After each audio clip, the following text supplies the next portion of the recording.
On parle d'une faute de gestion de 6 milliards et quelques sur les 1000 milliards.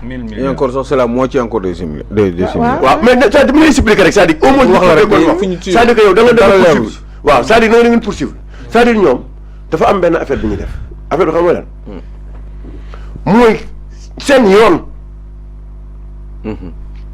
dafa am foo xamante ni yëfu maa tay la c'est-à-dire à tout prix tout ce qu'ils peuvent faire on convoque le fournisseur ou quelque chose jéemuñu comprendre yow yaa jëli woon ceeb bi yow Moustapha Ndiaye nga ne waaw ñu ne non lii jaarul yoon nga nekk fa dikkati ñu ne la garde à vue caution nga caution tu cautionnes ou bien da ngay dem fan wala nga dem si c'est comme ça que ça se passe jaay doole mais tous ces gens non grande partie non mais tous ces gens là mais tous ces fournisseurs mais même aujourd'hui mais am na ñoo xamante ni dañ leen woo mais ñu ngi foofu ça da ngay cautionner parce que bëgguñu ñoom bëgguñu échec parce que nguur la bu dul dellu ginnaaw c'est-à-dire ma laajte benn affaire Omar fu ñoom ay élément de yow mi nga xamante ni de tout le temps yaa ngi ci ay luttes tu es en train de se battre le comportement de la justice présentement parce que un homme politique aussi puissant qu'il est su amul ku ko exécuter du sotti bien sûr mais tey le comportement de la justice c'est-à-dire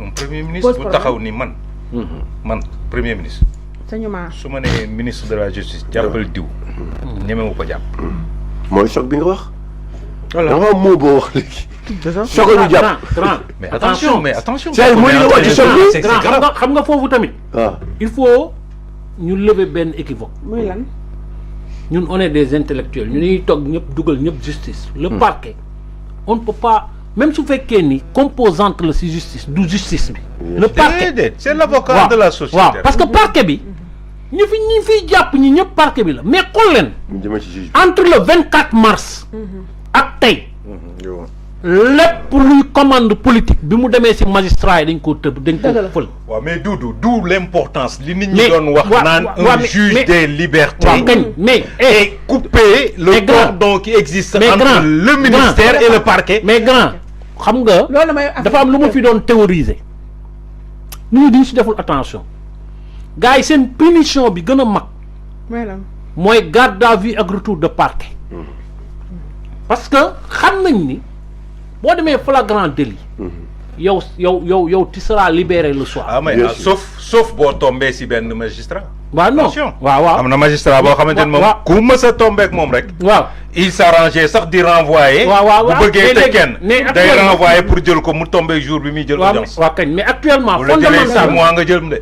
mais actuellement fondamentalement ña ñuy woowee justice yaa ngi dégg mooy les magistrats les juges fondamentalement du siège waaw du siège commande politique bi exécuté wuñu ba ci conseil constitutionnel bi non bii nii non da nga naan bi ñu leen toppoon ci Covid bi waaw ñëpp ngi prison exactement nañ fàtt bu ñu fàttee ni waa li Badiane wax c'est le procureur nee na lii du yoon xoolal c'est le procureur qui convoque moo lañ yóbbu à la DIC parce que c'est le maître des garde à vue waaw c'est le maître des poursuites moo tax sous la tutelle de comme que boobu ministère de la justice li leen dal si Abou Diallo dal leen si Omar Sow dal leen Adis Fall ainsi de suite waaw ñu ne defet yee ngi bëgg bëri ñu changer léegi di yóbbu instruction parce que instruction c'est toujours le parquet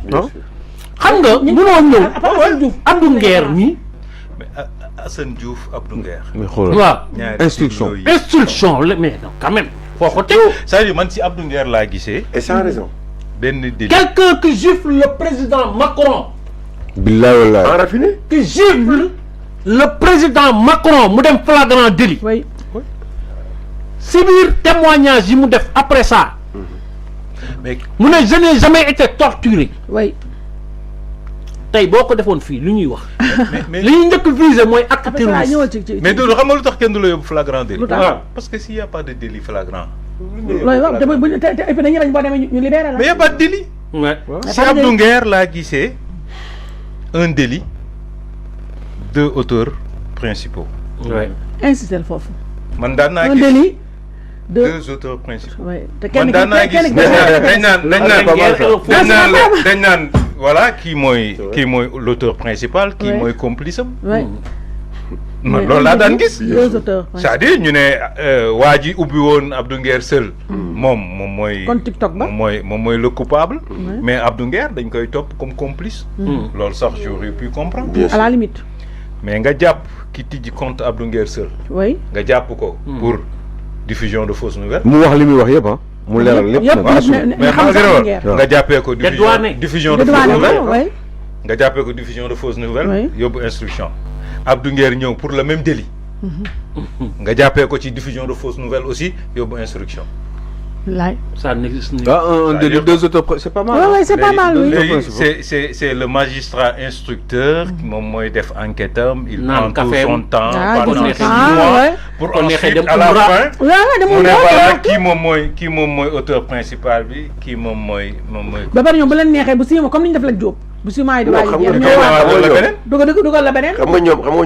ñoom Aïssatou la job a ngi nii pour valer nga dafa c'est-à-dire xam nga tey 4 mois yi bu jeexee waaw mu dem ñibbi non xam nga tey dama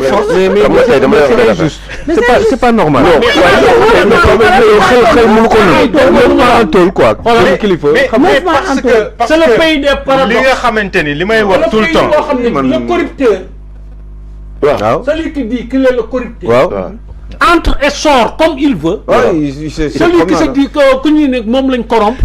voilà ko dugal. mais plus grave. non moom fekk Ismaïla boo ko doon topp ba topp ko. tentative de corruption. jar na déclencher haute cour de justice. déedéet c'est nga yoo xam ne dalal na ko. léegi xaaral ma wala benn affaire. boo ko wax dalal na ko c'est grave justice kële. haute cour de justice dafa am fu mu jëm. waaw mais semaine prochaine ci lay ñu 5 minutes. c'est-à-dire réew mi ba léegi. waaw à part Mamadou Dia. Mamadou Dia. kenn mësu ko kii. ak un peu Idriss Seck jotuñu fa egg. ñu fa egg. haute cour de justice kenn daaw ko.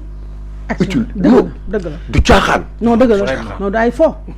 mais léegi pour nga war mën a jël jigéen bu mel ne Aïssatou Diop Fall.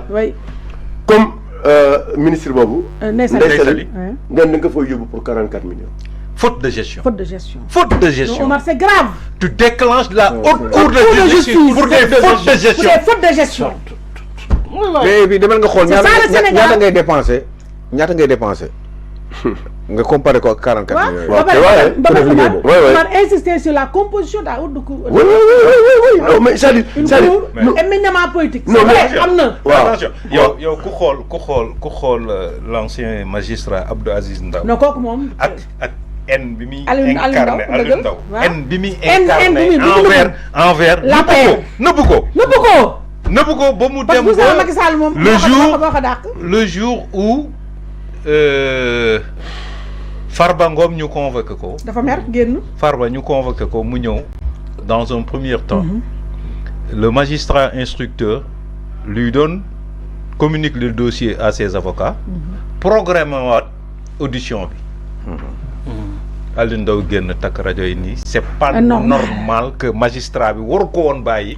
mu ñibbi bi mu ñëwee rek daf ko waroon placer mu def. mais yow nit ku mel noonu léegi yow Aliou Ndaw dina juger. dina juger dina juger nit ko bàyyi rancœur bu toll noonu. moo xam ne un pays par revanche. Pastef ci boppam laa gisul Pastef ci boppam pendant 10 ans ñu taxaw di wax ay sàcc ngeen quand on leur donne l'occasion de juger ay nit ñu naan dañuy xool ay circonstances atténuantes. Pastef ku ñu juger dinañ la condamner parce que il faut ñu légitimiser. accusation yi ñu doon teg ci ak Sénégal ak li ñuy wax sénégalais yi. expliquer ne diwum nii diw la diw lële. pendant 10 ans c'est-à-dire il faut aller maintenant vers ça. def nañ ko Mansour Faye mais nañu analyser. waaw kaaw Mansour Faye. cas bi. waaw ñëwal mais nag dara du raw nëb. non public SN macha allah. santé bi c'est important ça. macha allah que les Sénégalais sachent ce qui se passe. moo tax bëgg ñu émettre. waaw kii moom. xaw ma ban mais bii moom.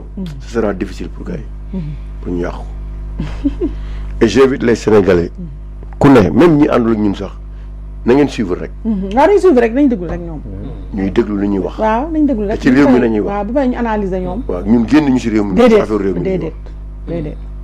Mansour Faye ñu def rapport ñi ñu war a incriminer ñoom seen bopp ñoom def nañ ko ba pare